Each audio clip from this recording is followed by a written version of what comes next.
ვარსკვლავის ეს ცოცხლო ციკლი მოლეკულური ღრუბლიდან იწყება. დროისა და სხვადასხვა აირების მაღალი სიმკვრივე გრავიტაციასთან ერთად განაპირობებს ვარსკვლავის ფორმირებას.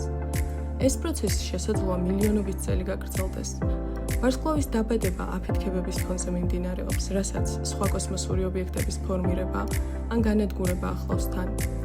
ვარსკვლავი ითვლება დაბადებულად მას მერე, რაც მის ბირთვში დაიწყება თერმობირთვული რეაქციები და მისი მასიდან გამომდინარე ის იკავებს თავის ადგილს ძირითად მიმდევრობაში.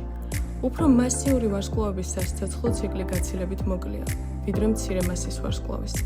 ისინი გაცილებით სწრაფადაც ყალიბდებიან და უფრო მალე აღწევენ სუპერნოვას ფაზას, რის შემდეგაც ნეიტრონულ ვარსკვლავადან შეუხრელად იქცევიან. ვარსკვლავების ფორმირება უწყვეტი პროცესია ჩვენ სამყაროში და ერთ-ერთი ყველაზე აქტიური ამ მხრივ ჩვენთვის ცნობილი ორიონის ნისლეულია. კოსმოსის და ასტრონომიის შესახებ მეტი საინტერესო ინფორმაციის გასაგებად გამოიწერეთ ჩვენი არხი და დაელოდეთ